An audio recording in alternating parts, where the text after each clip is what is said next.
Hey there everybody, it's Mike DiLisio, and today I'm going to be reviewing Peacemakers, Horrors of War.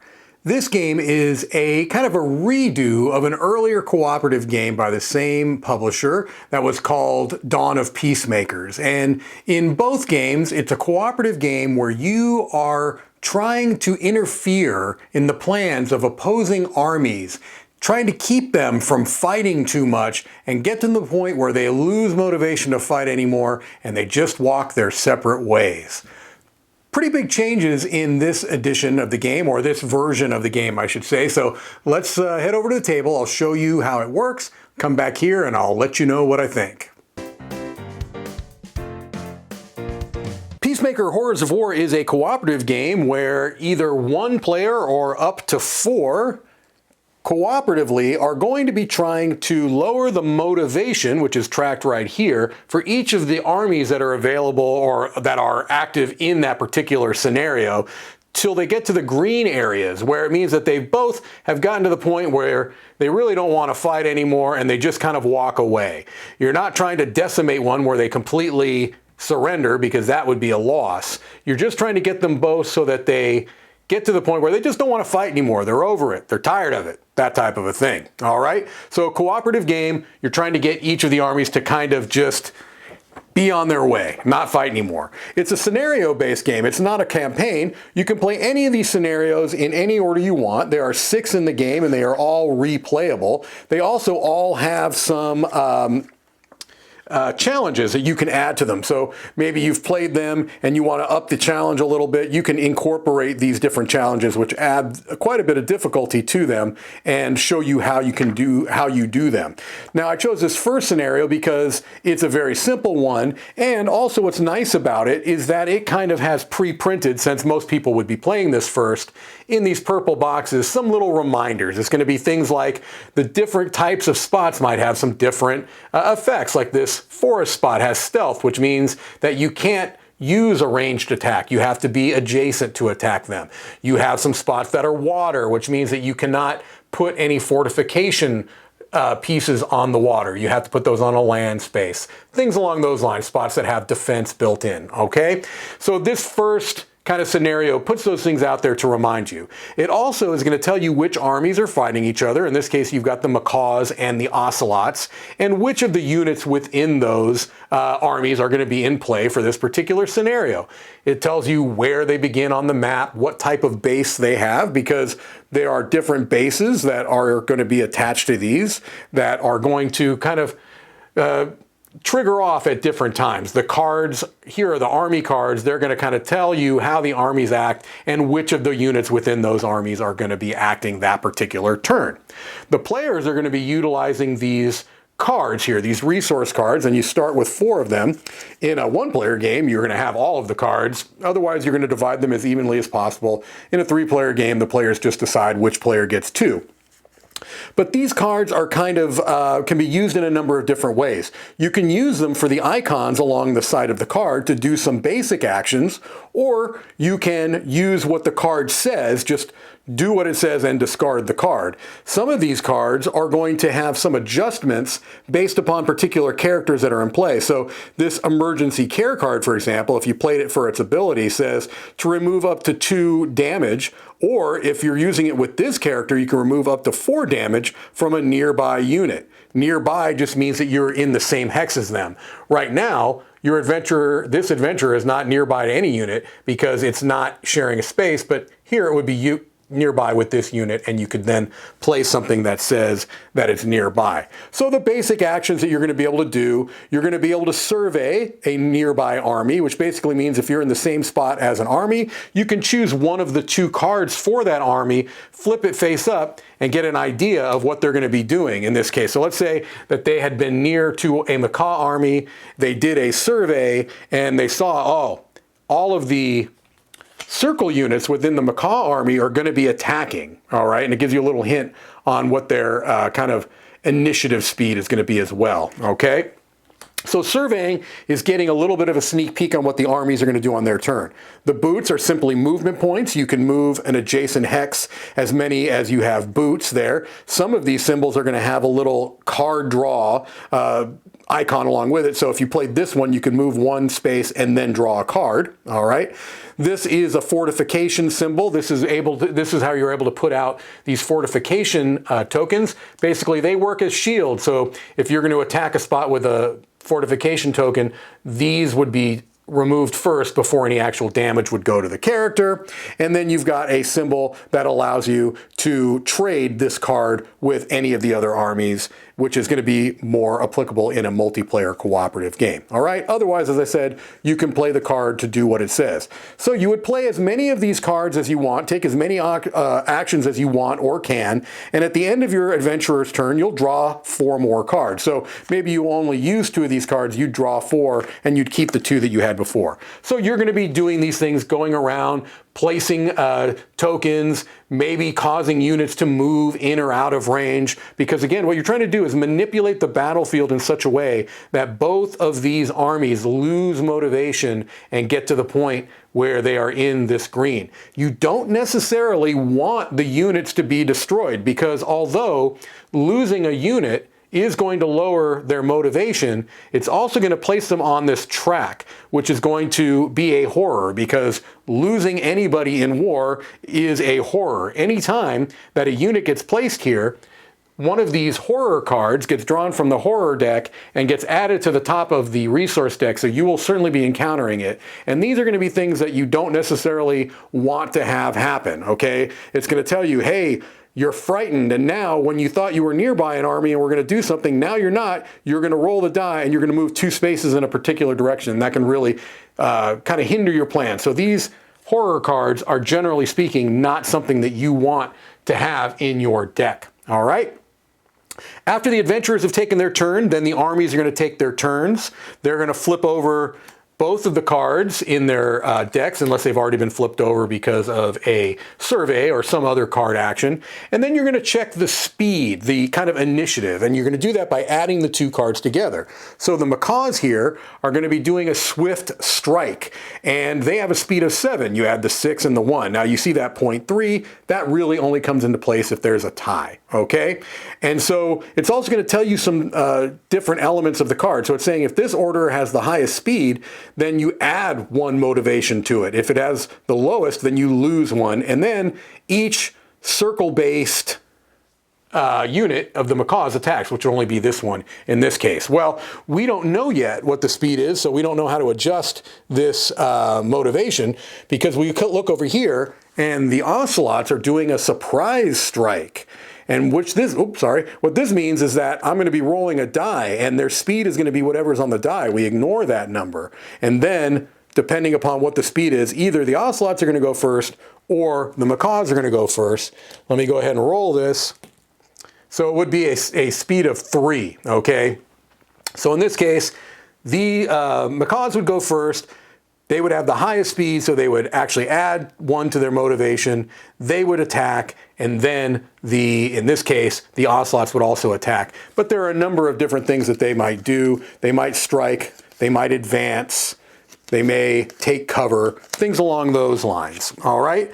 And so these are obviously shuffled and are going to be dealt with randomly. When they run out, you reshuffle them and go again. You're going to continue to do this, taking adventurer turns, playing out your resource cards, trying to manipulate the battlefield in such a way that both of these armies get down and their motivation is so low they no longer want to fight, without getting too much horror from losing units within the battle to be successful. That's the basics of the game. There are multiple different, as I showed you, different scenarios that are going to have different pages within this map book that are going to have different armies that are potentially fighting, different kind of setups on the maps themselves. But that gives you a pretty good idea on how Peacemakers Horrors of War plays. Let's head back over and I'll let you know what I think. One last thing I forgot to mention that I wanted to point out is that each scenario is going to have a unique deck of cards. And so these cards that were relating to these armies were the Scenario 1 cards, and they actually say them on the bottom of the cards. All of the other scenarios are going to have their own decks of cards, which are going to be used for that particular scenario.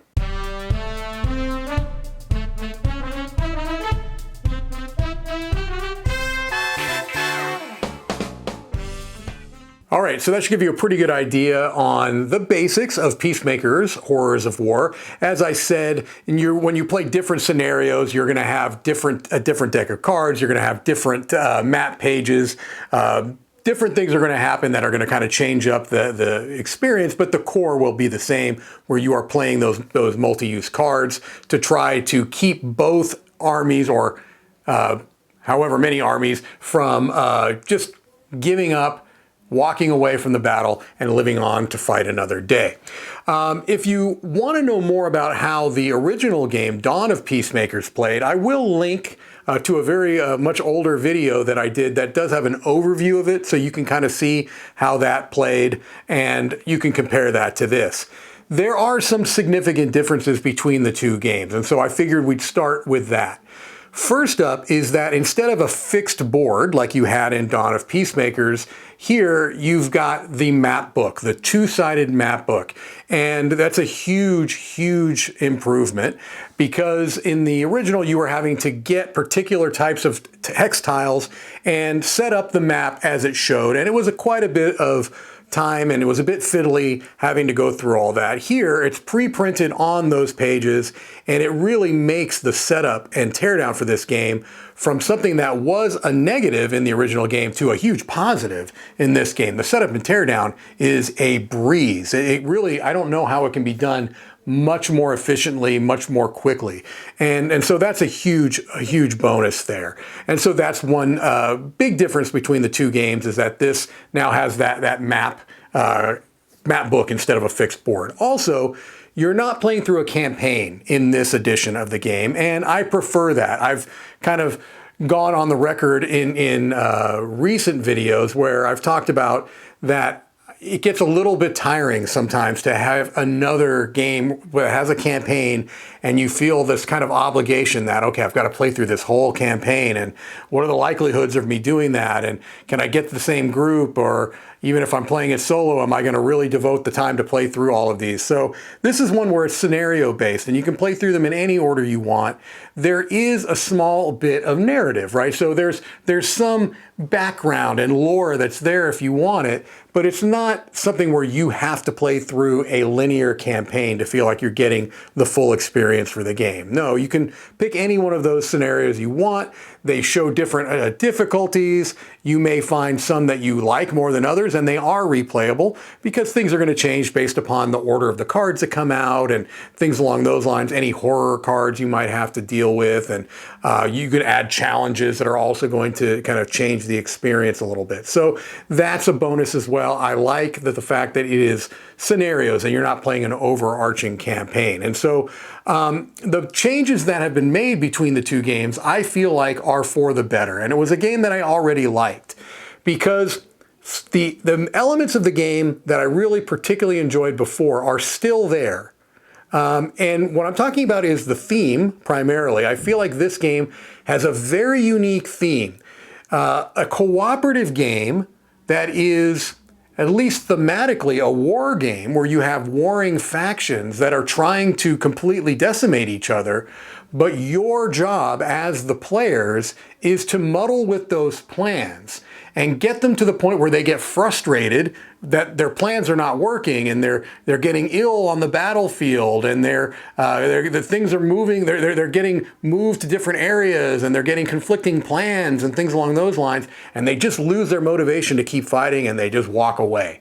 That's such a unique theme. It's really something that I don't know that I'd ever seen before Dawn of Peacemakers, and again here in Peacemakers, Horrors of War. And so that is still compelling to me. After all these years, I have not seen any games in the interim that have really tried to even go near a theme like that. So it's a pretty bold theme, and I think it's one that is pulled off very well, and it still happens here. I'm going to cut in before I get my final thoughts, because after I finished recording, I realized I left out a huge difference between the two games, and it's part of the title of the game, so I want to make sure I address it.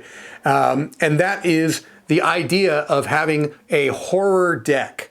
And so in the original game, oftentimes units were dying on the battlefield, and that was an unfortunate part of war, but it would lose motivation for the side. But some people felt that there was a bit of a thematic disconnect there where you were actively working towards each side losing units.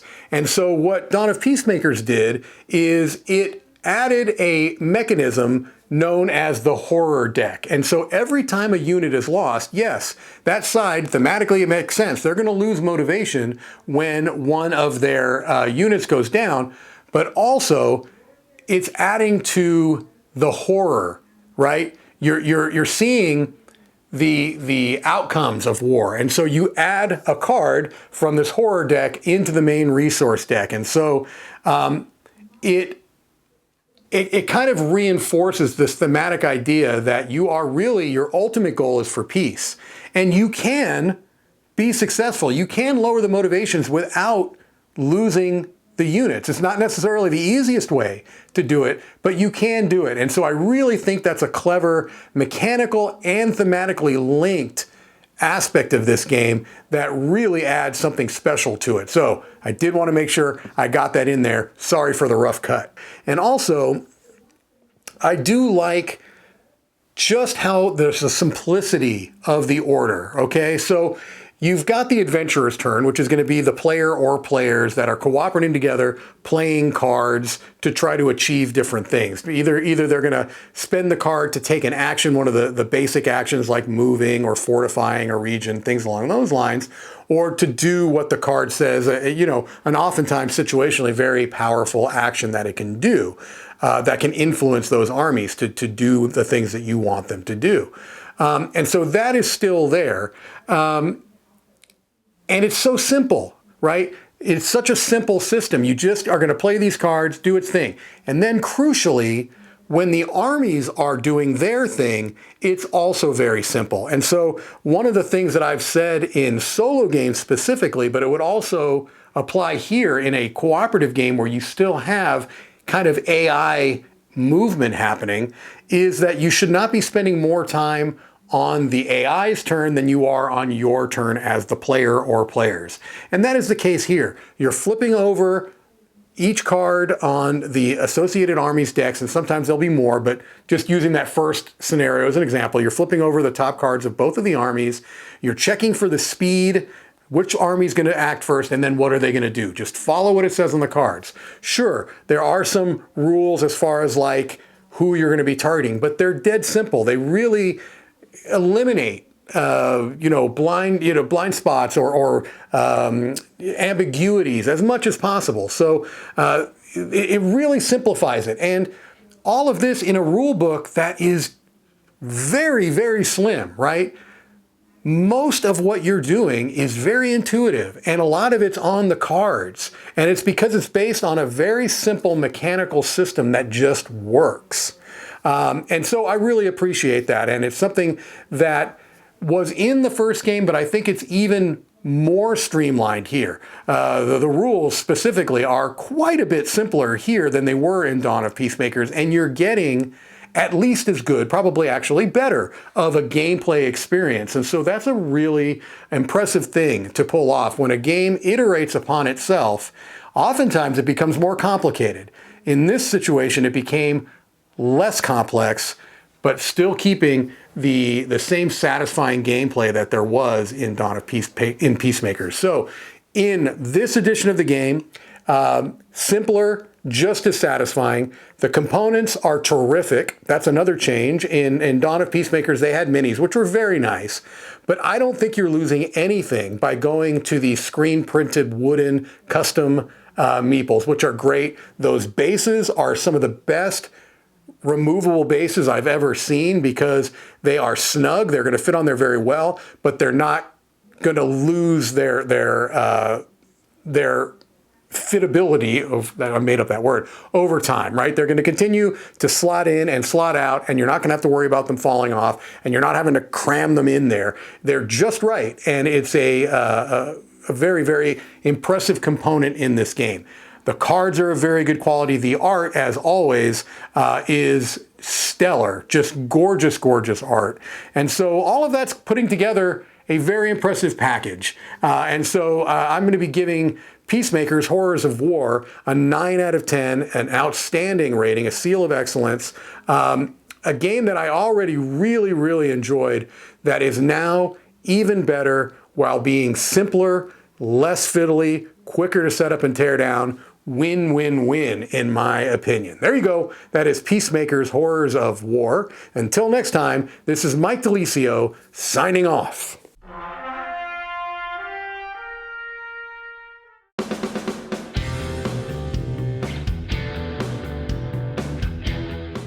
Hey everybody, thanks for watching this video. If you like this review or whatever you just watched, wasn't it amazing?